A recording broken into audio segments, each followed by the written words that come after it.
In Las Vegas, there are doctors who perform abortions. There's Planned Parenthood, and then there are pregnancy crisis centers. And in the aftermath of the Supreme Court's overturning of Roe v. Wade, those centers have become an issue that electeds in Congress and Nevada are lining up to fight. Democrats in the U.S. Senate recently introduced legislation to penalize pregnancy clinics that provide false information to pregnant women. Republican senators, meanwhile, have introduced a resolution to support the clinics.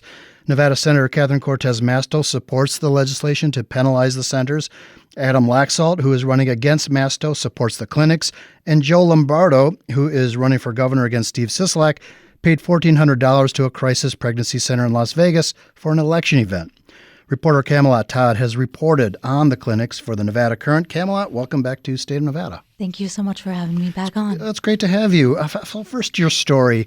You interviewed a pregnant woman who went to one of these crisis centers in Las Vegas. Oh, she wasn't pregnant. She just missed her period. Okay. Why did she go, and what was the story she told you about what happened when she was there? So she had missed her period for a couple of months, but she was testing negative at home. So she was concerned that maybe those tests were not reading correctly. At that time, she was financially not in a position to see an OBGYN or go to Planned Parenthood. So she came across a First Choice Pregnancy Center here in Nevada, and Women's Resource Center, I believe is the name, that offered free pregnancy testing. At the time, she wasn't aware that their stance was anti-abortion. She knew that she did not want a child. But most importantly, she wanted to understand why she was missing her period but testing negative. Okay. So what happened when she was there? So she went in and she, thought it was a clinic, a sexual and reproductive health clinic, and realized after that they could not provide her those services outside of a pregnancy test. And then she experienced counseling that she didn't ask for, and asked a lot of invasive questions that she wasn't prepared for. Can you talk about what the counseling was, the advice, and the questions? So the questions kind of were along the lines of, what is your relationship with your parents? Why don't you want to have a child? Are you married? Are you, with the father? Along those lines, what faith are you of? Here are some services in the community that are faith-based. And none of that was really what she wanted. What she wanted was sexual and reproductive health care. Okay. So that was your introductory story to the reporting you did. What else did you find out about these clinics? So a lot of these clinics are religious nonprofits and provide free services, but those services are not sexual reproductive health care. So they can't really answer why you miss your period, right? And in addition to that, a lot of the information they post is not factually accurate as far as medical advice goes. And then in addition to that, they're not held to the same standards of HIPAA and privacy laws that medical facilities and doctors are held. And you also wrote about these clinics being located next to clinics that do provide abortions. One of those clinics is First Choice Pregnancy Services, a representative of which we'll talk to in a minute. And that First Choice Pregnancy Services writes on its website, "Our location was ordained by God as we are footsteps away from the busiest and latest term abortion clinic in Nevada. Our location is a huge strategic advantage in that everyone, in order to reach the abortion clinic, must pass by First Choice."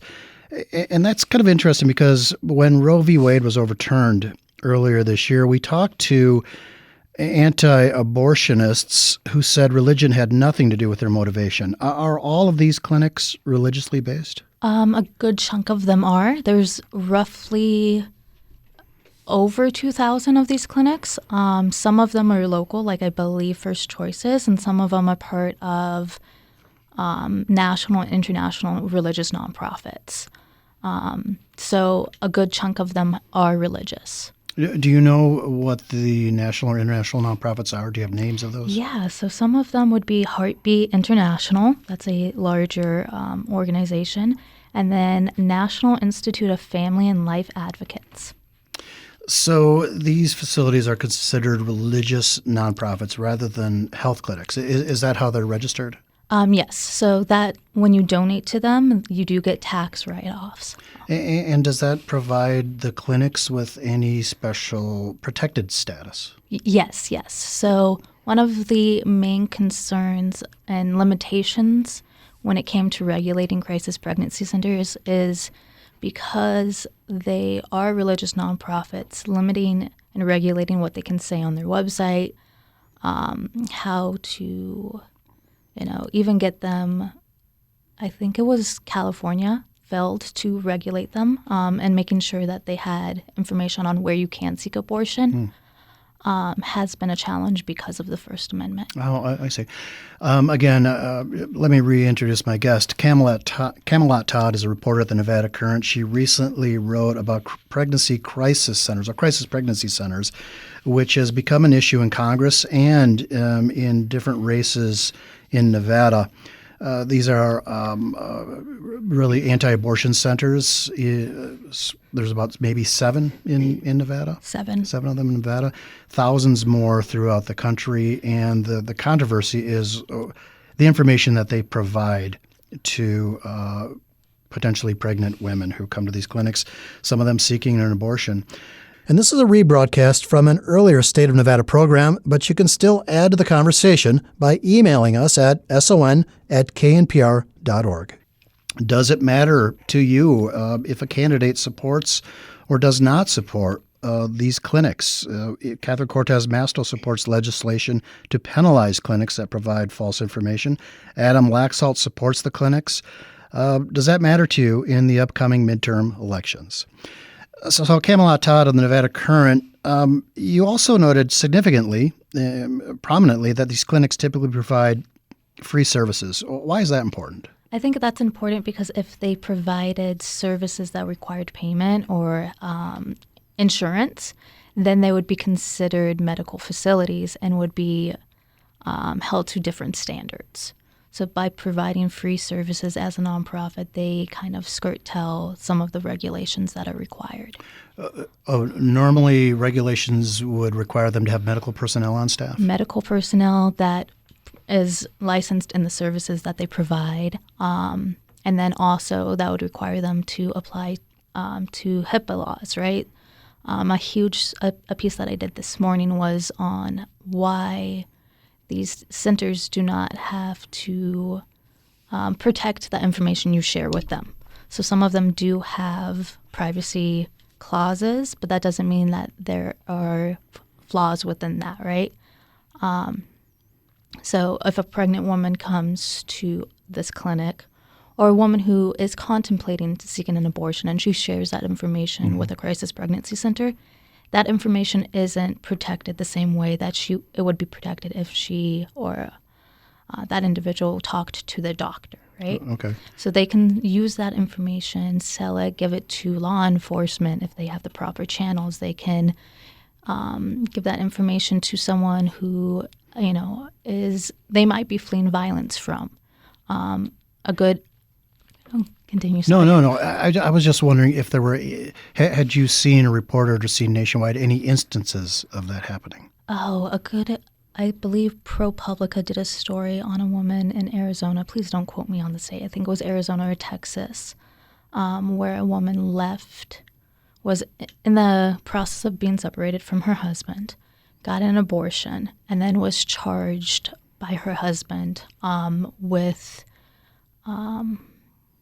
I think, homicide.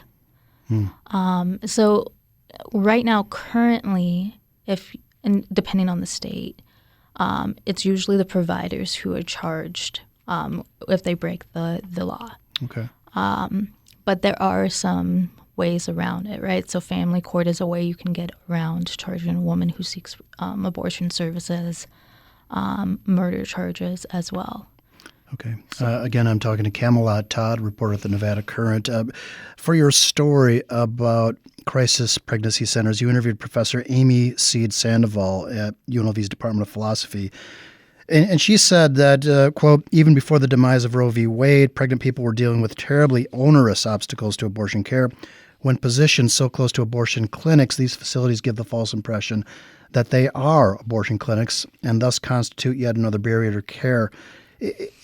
Is that some sentiment, a belief, or a feeling that you found in others that you spoke to? Yes, yes. So the first crisis pregnancy center was opened in the 1960s in Hawaii when abortion became legal, and it was placed quite close to the abortion clinic there. And the reason for that, and the reason why they have names that are a little bit deceptive and they look like clinics and their websites advertise themselves as health clinics, is so that they can intercept women who are vulnerable and may not necessarily have the finances or the resources to go to an OBGYN or to a Planned Parenthood. And what happens is, if, depending on the state, if you go into one of these clinics and it's a couple weeks, that could be the difference between when you're able to get an abortion and when you're not. Right. Now, these clinics, you say that they advertise themselves online as clinics, but in the case of first choice pregnancy services, I read they made it pretty clear that they're religiously based. That is on their donation website. So on their website, they have two separate websites, firstchoicepregnancycenter.org or .com. Correct me if I'm wrong on that one, which is the one that first pops up when you type in their name or when you go on Google Maps. And then they have a donation site that is much more clear about. Is it linked to the main site? No. So when I clicked last night on the first choice one, the one that originally pops up, it goes to donations and then you fill in that information and then you're good. To get to the donations.firstchoiceslv.org, you actually have to look for that website.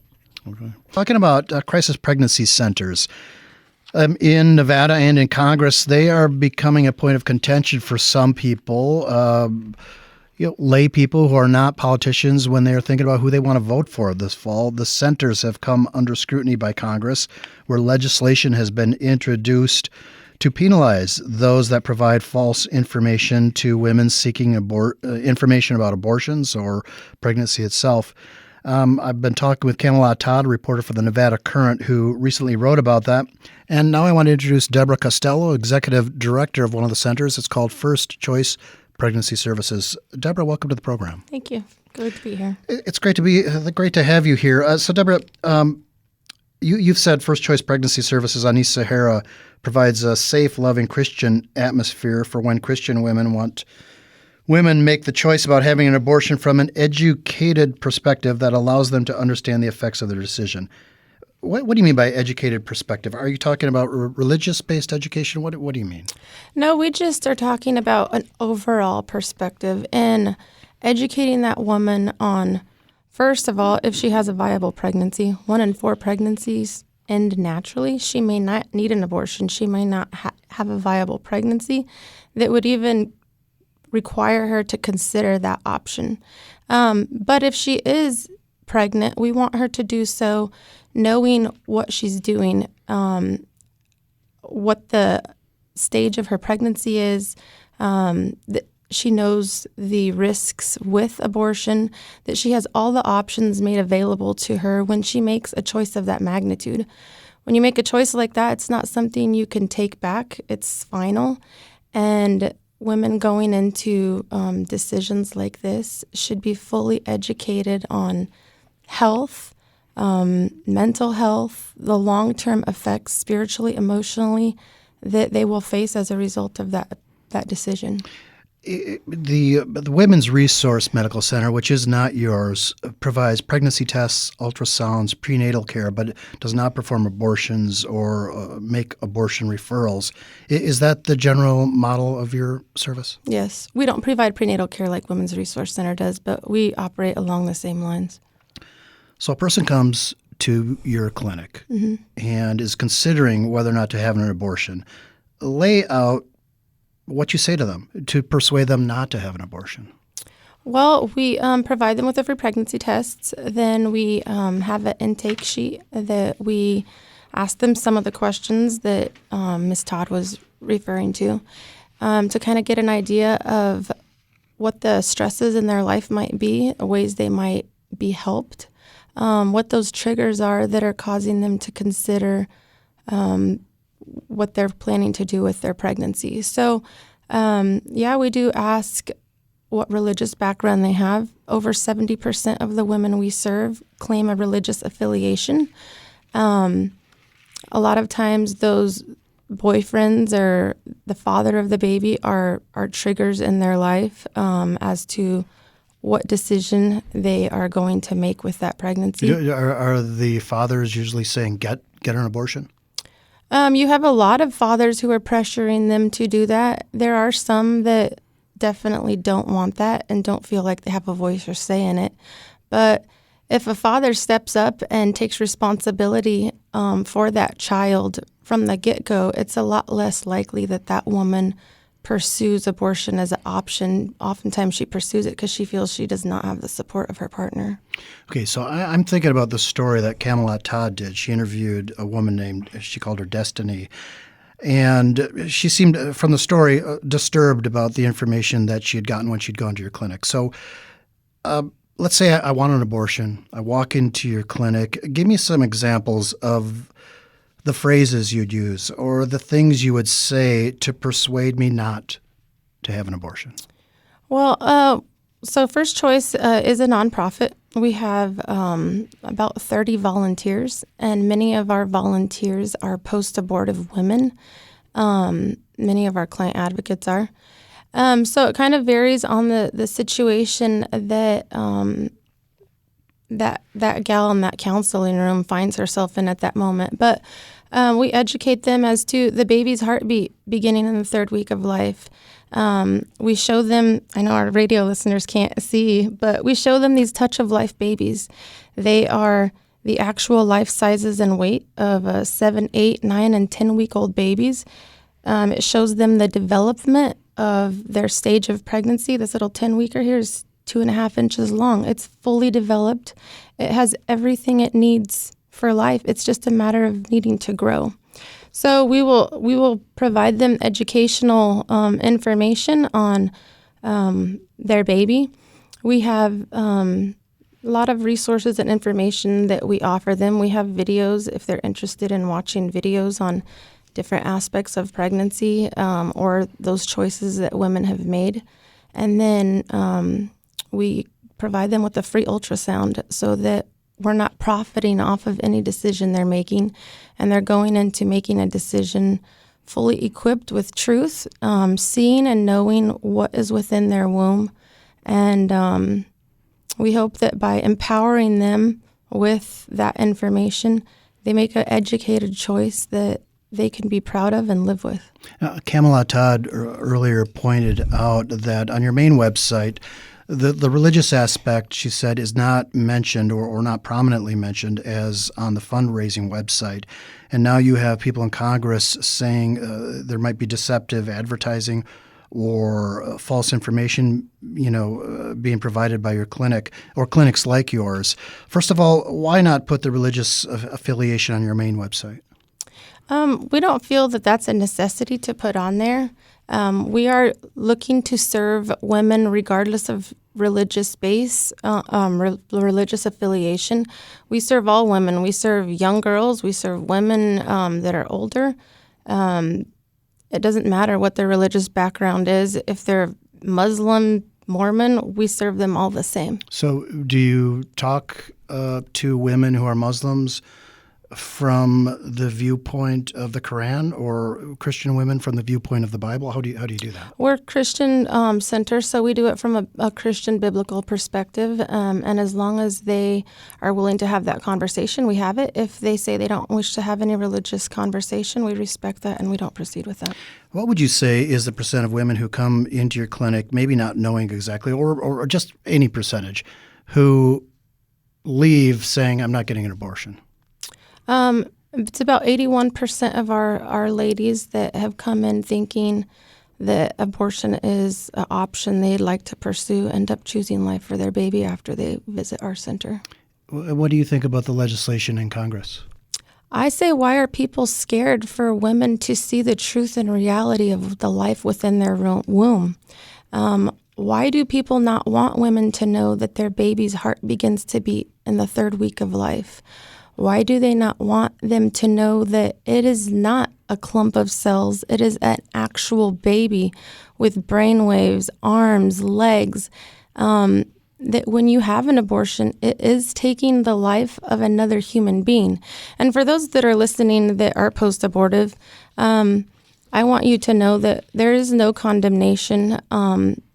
Jesus offers hope, healing, and forgiveness, and you can find that peace and experience that only through him. So if you are struggling with past abortions, reach out to us, reach out to other centers in town that offer those services, and they'd be happy to help you find some peace with that. I'm here with Camalot Todd, a reporter at the Nevada Current, who recently wrote about crisis pregnancy centers, which are the focal point now in Congress and really in Nevada. In some elections, in some election races, there's also legislation now in Congress to penalize centers or these clinics that provide false information to women who are seeking information about an abortion. I'm also here with Deborah Costello, Executive Director of First Choice Pregnancy Services on East Sahara. Ali from Nevada, welcome to the program. Thank you for having me. I'd like to say to the two ladies who volunteered their time to speak to the public, especially Nevada, that I commend both sides of this argument. I am an advocate of free speech and unpopular speech. If I had an organization in which the masses or the majority didn't agree with, I would hope that the Constitution and the Nevada Constitution would protect my organization from being disbanded because my viewpoint was unpopular. While I completely disagree with posing as a birth center or a pregnancy services center, when you are only offering one segment of pregnancy services, I don't in any way condemn their existence. And that is my comment. Thank you to both of the ladies who volunteered. Thank you so much for that call, Ali. Jenny from Las Vegas, welcome to the program. Thank you. I wanted to say that it's disturbing and unethical for a facility to pose, to lure women in, posing as a medical facility that's helping them make informed decisions. And the person that you have on the show representing one of these places is well aware of what she's doing in the name of religion. And I would absolutely not support a politician who is anti-abortion rights. And the terminology is pro-abortion rights. Just a side note, it's not pro-abortion. Just a correction to your guest.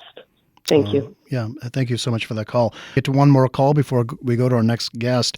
Anna Lee from Las Vegas, welcome to the program. Hello, thank you so much. I just wanted to say that I would very much want to vote for a politician if they support these crisis pregnancy centers. I think now more than ever, with the overturning of Roe v. Wade, we need centers like this to support these women who are in the most desperate times of their lives. And I don't see them as posing as something that they aren't. They're truly helping out women who are scared about how are they going to be able to support a baby. That's why women turn to abortion in the first place. And the abortion clinics thrive off of the ignorance of these scared, desperate mothers, because the less she realizes about the life inside of her, the more likely she will go ahead with the abortion. But the more she knows about her baby, once she can see an ultrasound, that's when she will more likely choose life. And I'd rather her choose life for her baby than for her to go through with an abortion and then feel that pain and regret later on in life. Okay, Anna Lee, thank you so much for that call. I'm here with Deborah Costello, Executive Director of First Choice Pregnancy Services, which operates the Las Vegas anti-abortion clinic featured in a recent story by Nevada, by Nevada Current reporter Camalot Todd, and Camalot Todd is with us as well. And now I want to bring in Jazz Tobin. She's a board member of the pro-abortion Wild West Access Fund. Jazz, welcome to the program. Thank you for having me. I totally appreciate it, and all the callers for chiming in. That was a good set. Yeah, well, you heard Deborah Costello, who's sitting right next to you, make her case for the services that are provided by First Choice Pregnancy Service clinics in Las Vegas. What went through your mind as you were listening to her? Honestly, I don't really think too much about crisis pregnancy centers. I have a job to do, and that's expanding access. Their job is to limit abortion access, and you're entitled to do what you want to do, as is, if we're going the religious route, that's God's will. And I do not represent an organization that's religious. I do not represent an organization that's political. We are here solely to provide health care, because that's what abortion is at the end of the day. So I can definitely respect where the thought is, because I did grow up religious as a human and person who's Latina. I understand where it's coming from. I understand where it's rooted from, but it doesn't mean that it encompasses all the realities that people face when they're faced to be a parent. And, the Wild West Access Fund is about not stigmatizing with percentages or saying late-term abortions or anything like that. There could be 1,000 reasons why someone would choose an abortion, but I want one is a good enough reason to us. No one has ever have to say, I was raped. And I'm sorry, I should have put a trigger warning there, but, no one will ever have to come to me and say, these are all the things that are happening to me. Can you help me? You can just say, can you help me? Because that's what community is, and that's what we started as. We're a mutual aid resource. People need this care. People are going to have this health care. Abortions have happened since the beginning of time, and they will continue to happen no matter what opposing or opposition there is on the other side. I don't want to speak for Deborah Costello, but she might say, somebody coming to you and saying, I want an abortion, isn't enough if you don't provide them with more information about what an abortion entails and what the fetus looks like. So she has a little case here showing what a fetus would look like. How would you respond to that? I think when people make their decision, and then they want more information, that's what we're here for. We do the same thing of resource referral. We have a list of resources that we can send about their options to them. And, that little case, that's not how a fetus looks like. Has anyone here looked at the 6 to 8 week fetus? I have a photo of it too. It looks like a green onion, like literally, like a cebollita, if you know what that is. So it's not, again, I don't want to play into the stigmatizing messaging that happens on the opposing side either. And I think that in this country, pregnancy is a problem no matter whether you look at it. And I think there would be more credibility on the opposing side of us if they did what they said they were going to do and improve birth outcomes, because Black moms are dying at 3 times the rate of their white counterparts in the hospital. Yeah, you mentioned earlier you grew up Christian. You understand where Deborah Costello and others who base their anti-abortion beliefs on religion. How did you change? What changed your mind? I think religion and spirituality are 2 different things, and I would say I'm still spiritual. I would say that I respect my Catholic upbringing, but it's not a place that is welcoming anymore. I'm a queer Latina, and I'm a queer Latina who's faced with a decision a couple years ago, and I had an abortion. And the only people who, when you decide to have an abortion, the only people that you have to consult with is your doctor, yourself, and anyone who you choose. And if that's including God, then you have to be okay with God. That is your individual conscience. And that's what, Catholic tradition believes in, is individual conscience. So you feel whatever you feel and what God wants to make you feel. So I think that it comes from lived and direct experience that I'm able to relate with others, because we do see a lot of people who have, we serve a lot of community who like Deborah said, that, they're about 70% religious affiliated. If they disclose that to us, they do, but that's never a requirement. We ask the very bare minimum in order for them to receive their funding. We're talking about crisis pregnancy centers with Jazz Tobin, board member of the Pro-Abortion Wild West Access Fund, Camalot Todd, reporter at the Nevada Current, and Deborah Costello, executive director of First Choice Pregnancy Services. And this is a rebroadcast from an earlier State of Nevada program, but you can still add to the conversation by emailing us at son@knpr.org. I want to get to some of these calls right now. Richard from Kansas City, Missouri, welcome to the program.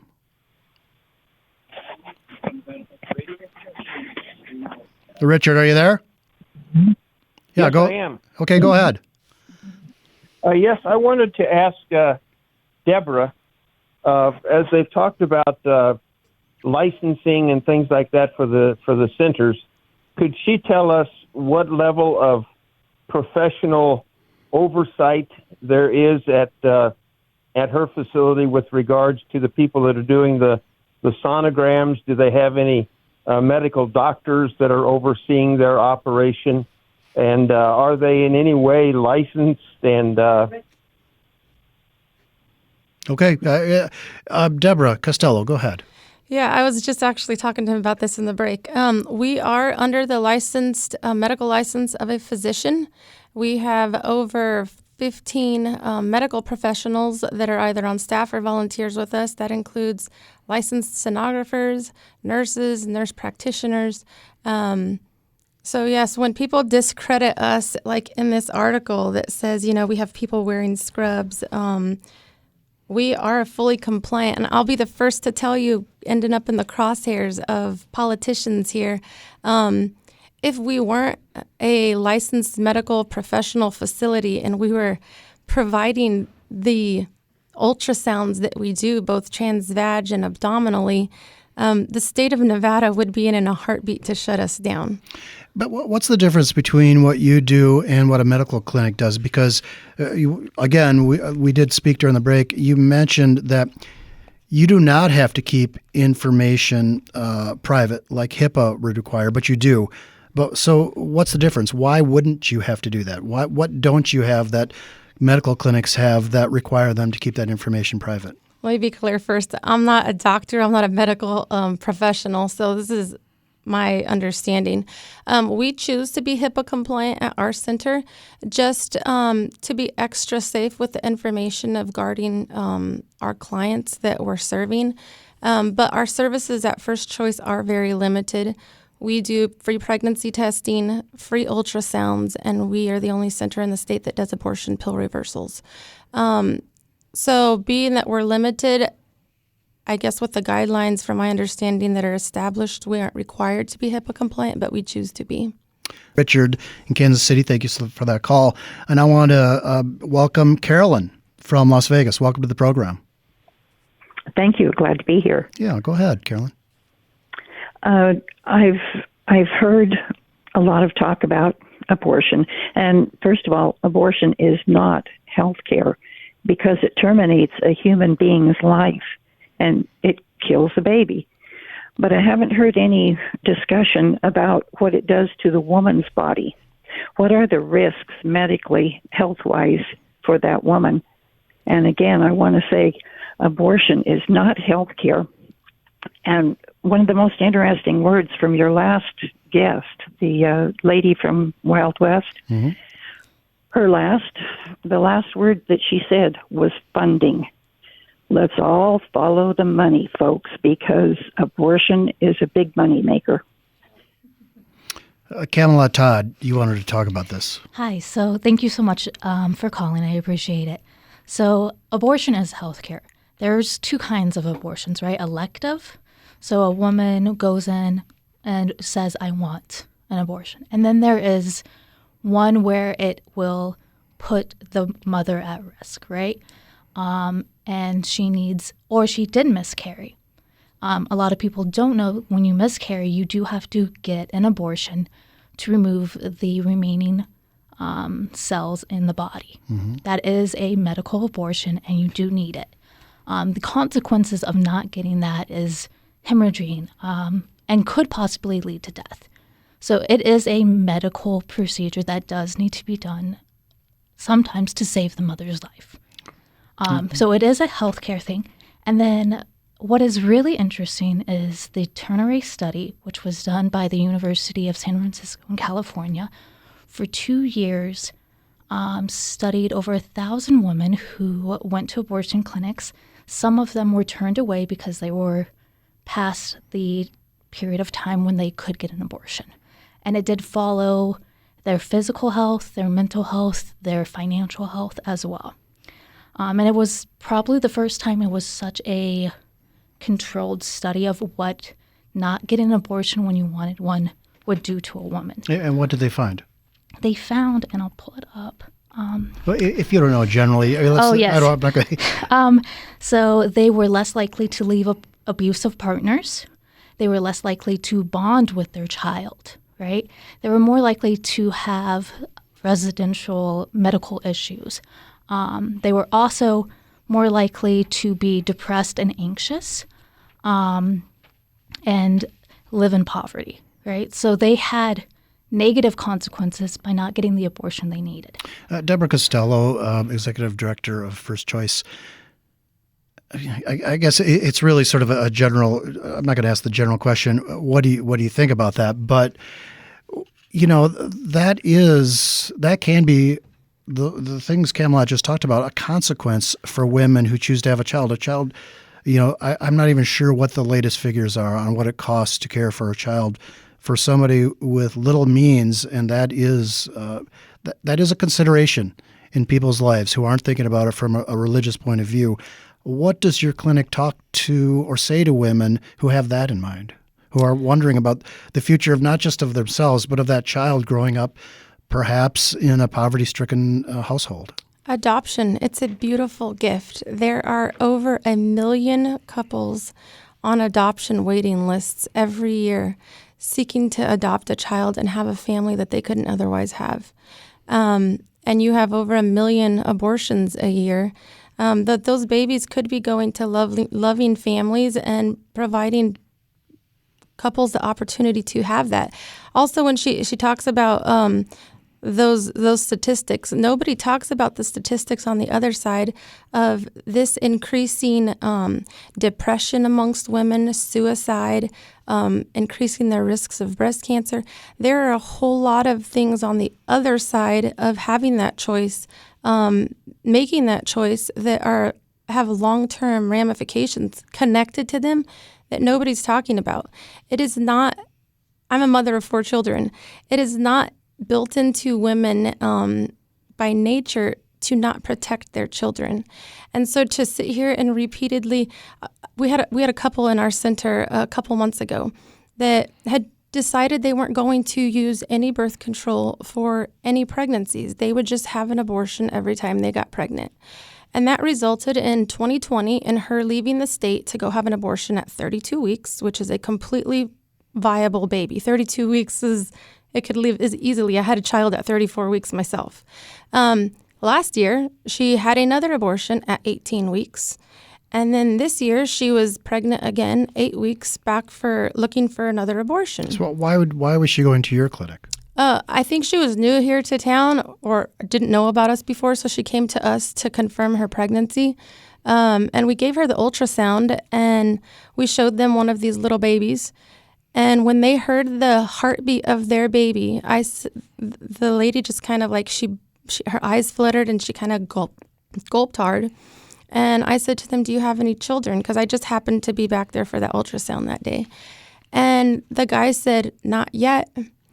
And so the reality of them seeing an ultrasound for the first time when they had already taken the life of 2 children prior to this, who were much larger babies than the 8-week baby they were seeing, that is a hard thing for somebody to take in when they've done that twice. Had they seen ultrasounds with both babies before? No. Abortion industry is withholding truth. If people hear that heartbeat, The little baby on the screen didn't make a huge difference to them while they laid there on that table. But hearing that heartbeat, abortion always stops a human life. And that was the reality of it. And adults are adults. They have the capability of making decisions, and they should make decisions based with facts. Camalot, Todd, you want to respond to this? I absolutely do agree that adults should have the most factual, accurate information and make their decisions based on truth. That is why I got into journalism. I'm a very firm believer on that. But as someone who has covered the adoption, care services in America and who was adopted, I can tell you it is not as easy as just finding a family and giving them a baby. It is a very complicated, nuanced legal process that can take years.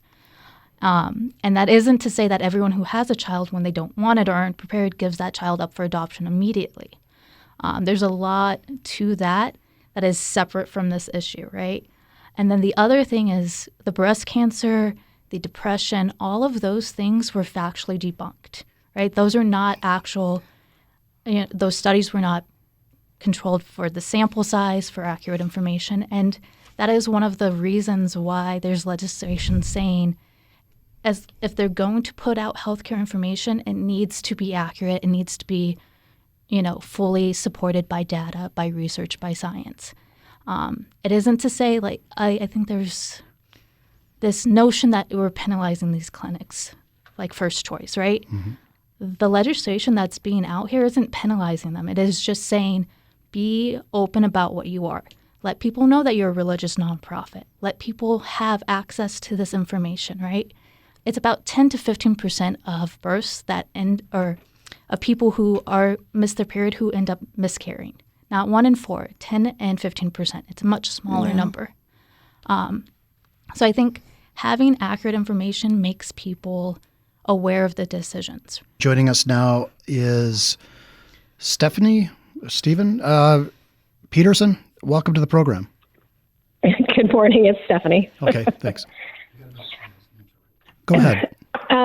So my question, when I engage a healthcare organization, whether it's a doctor in private practice or a referral service, my expectation is that I'm getting a service based on strictly on unbiased science and research. So my question is, when a woman comes to the crisis pregnancy center, what is disclosed to them up front? I mean, are they told that this is a religious organization that's going to work to advise them against an abortion? Is that disclosed up front? Is that the first thing you say to me if I come in? Well, we're so busy, we don't have those conversations at the window. But the paperwork they fill out says on it that we do not provide abortion services. Does it say we're religiously based? I don't know if it has that we're religious based in it or not. It's several lines. What if legislation came out saying something to that effect, that if you just provided the information as a nonprofit about where your backing comes from, what your belief system is, what would you think about that? I just think that we're not treated fairly in this issue. Planned Parenthood and abortion clinics aren't expected to put a list out of the services they don't provide. But we're expected to put out a list of the services that we don't provide either.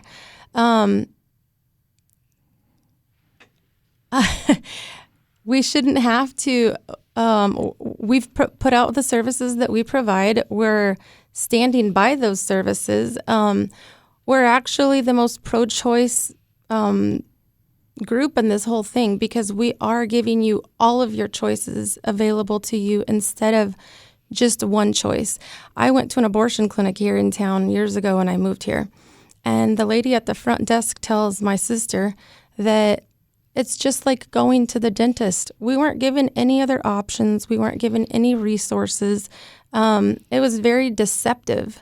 And so a center like us, we're not stopping you from making that choice. We're giving you all the education so that when you make that choice, you do it from a position of empowerment and knowledge versus making a decision without having the facts when you have such a great decision of that magnitude to make. Now, I want to, Camalot, Todd, you wanted to respond here. Yeah, so the legislation that has been introduced doesn't say that you have to mention the services you do not provide. It is literally just saying that the information you provide on your website needs to be factually correct and that you should be transparent that you are a religious nonprofit. So about 2 years ago, maybe 3, California had a case all the way to the Supreme Court that essentially said you cannot force crisis pregnancy centers to say that we don't provide abortion services, but you can go elsewhere. A lot of the legislation that's been introduced has then said, okay, if we can't tell them that they can get services elsewhere, we can at least inform people that it is a religious nonprofit and that, the information that they have is factually correct. Okay. So I do want to clarify that that's what's being introduced. All right. And Diane from Henderson, welcome to the program. Thank you, Joe. I just want to thank KNPR again for just covering all the sides of things so that people really know the situation. I just feel this is so good today that First Choice is bringing out things that we don't usually hear with the discussion about abortion. And I think the big elephant in the room is that when a person goes to have an abortion, saying it's a health procedure, it is not part of their body. I don't think there's any time when people feel that when you get pregnant that being inside of you is part of your body, and that's where it opens up a whole new different situation. It's a separate human being. I thank the station today. I learned about the 3-week thing about the heartbeat or whatever they had said, but I had looked up before that there's separate DNA in the 5th week. It is a separate human being, and I just hope we're supposed to be a modern civilization. I would hope that we would try to protect people, and especially we don't know that the other aspect of this is whether you believe we're spiritual beings or not. I had the experience when my mother died. I made it to the hospital not in time, but she was there, and I saw her before she was embalmed, and there's no doubt in my mind that we're spiritual. She was such a hollow vessel there before, all the makeup put on and the embalming and everything. And I think since even prehistoric, people from thousands of years have been wondering about the spiritual aspect of who we are. And we don't know when the spirit comes into the body. I don't know. Yeah. We are going to have to wrap with that. We're out of time. I want to thank you for calling and all the people who called in. Sorry we couldn't get to everybody. Camalot Todd is a reporter at the Nevada Current. Jazz Tobin is a board member of the pro-abortion Wild West Access Fund. And Deborah Costello, executive director of First Choice Pregnancy Services.